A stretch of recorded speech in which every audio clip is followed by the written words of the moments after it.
The mission was supposed to be simple. Routine cargo haul from Proxima Centauri b to the Helix 9 orbital trading station. I was a civilian contractor working solo with an autopilot and a recently upgraded AI, hauling fresh atmospheric condensers and bioration packs. Nothing exotic, nothing dangerous. Until I picked up 2 passengers on the return leg. Their names were Kale and Sira, twins from the Therian species, tall and lithe with violet-tinted skin that shimmered under artificial light. I'd met them briefly on Helix 9, where they requested emergency passage back to their homeworld. Apparently, their own vessel had broken down. I didn't ask questions. They were diplomatic-class citizens, meaning I couldn't legally refuse them. And honestly, I didn't think twice. The Therian were known for being emotionally reserved, borderline stoic. That assumption would almost get me killed. As we departed Helix 9, the ship's AI, nicknamed Brick for his delightful personality, made a passing remark. "Captain, your guests are entering reproductive alignment. Biological readings indicate elevated pheromone emissions." I blinked at the console. "Say that again." "It is mating season for the Therian species. The twin females are experiencing synchronized hormonal cycles. You may begin to notice behavioral changes." "I don't like the sound of that," I muttered. "Statistically, few do." Middle. By day 2, the ship's cabin temperature was fluctuating despite my efforts to keep it stable. The twins had moved into adjacent rooms but rarely closed their doors. I caught Kale walking through the corridor in little more than a thin ceremonial sash, and Sira's skin patterns kept flashing in pulsing patterns, an involuntary Therian signal for receptivity. Brick wasn't helping. Biological tension increasing. Recommend personal barriers or sedation protocols. "You think I carry alien sedatives on a civilian hauler?" Snap. "Why didn't you warn me before I took them on board?" "I attempted to.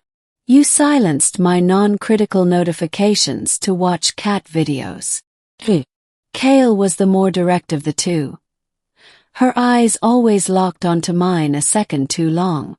At meals, she'd sit close, subtly brushing my arm, asking odd questions about human physiology. Sira, on the other hand, was quiet, observant, calculating. When she spoke, it was always deliberate, like every word held weight. One evening, I found them both in the mess hall waiting for me, together. Kale smiled, her violet eyes glowing faintly. "Human, have you not noticed? The scent of alignment. The draw. Cough. Yeah. Kind of hard to miss." Sira tilted her head. "You are the only male present. In Therian law, the mating trial must complete once initiated. That requires a male, and consent." "Hold on," I raised both hands. "Trial. Consent. I didn't agree to anything." Sira's tone was flat. "Your ship is sealed. 3 more cycles until we reach Theria. You are the only viable candidate." My blood ran cold. Brick, ever so helpful, chimed in. "Warning. Therian mating season includes potential aggression, possessiveness, and combat instincts. Recommend avoidance." "Yeah, how do I avoid 2 8-foot-tall pheromone-fueled aliens on my own ship?" "Run." For the next 12 hours I did exactly that. I rerouted life support to secure the cockpit and tried locking them out, but they'd hacked the internal control systems. Every time I moved to another deck, one of them found me. I hid in the maintenance bay, only to discover Kale had been waiting in the shadows. She didn't touch me, didn't say a word, just stared. Her pupils were dilated, her breathing shallow. "I won't take what you don't offer," she whispered. "But you feel it too. Don't lie." "I feel like a damn snack in a tiger cage," I muttered, backing away. Eventually, Sira intervened. Kale, you're too aggressive. He fears you. Kale glared.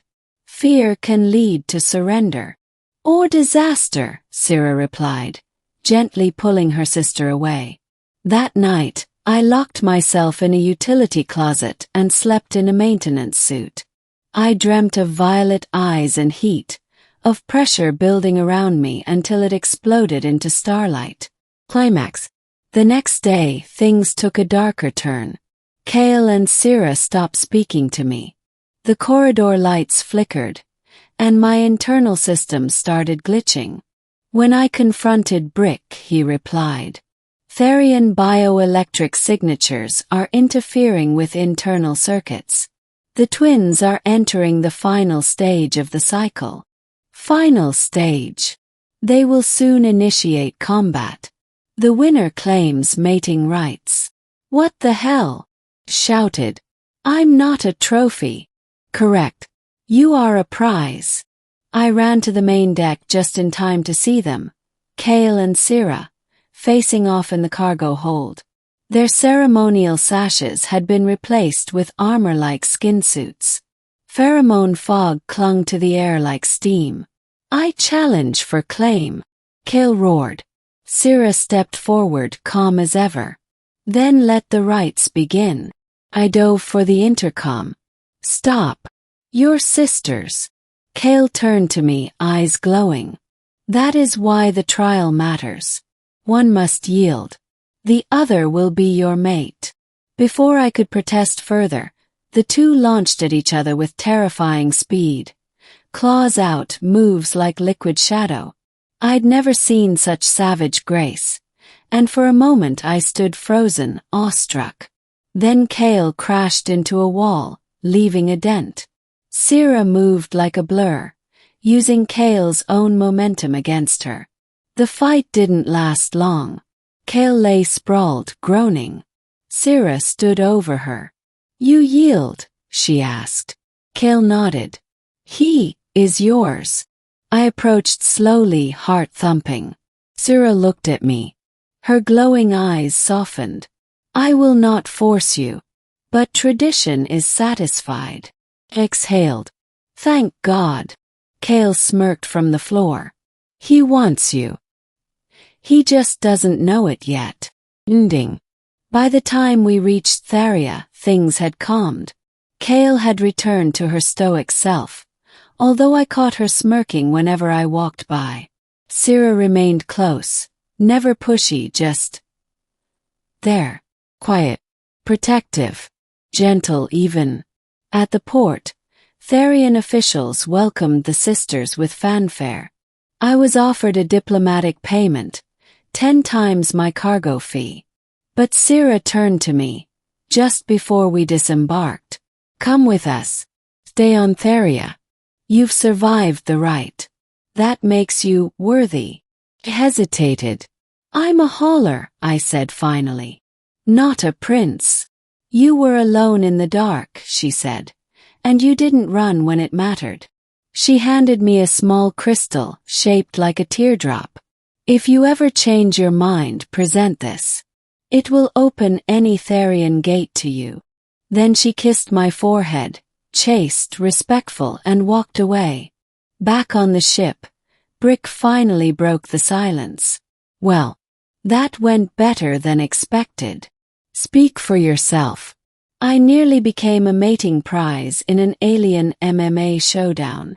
Statistically, a rare experience. Shall I file it under successful diplomacy? I sat down, crystal in hand. No. File it under maybe worth repeating.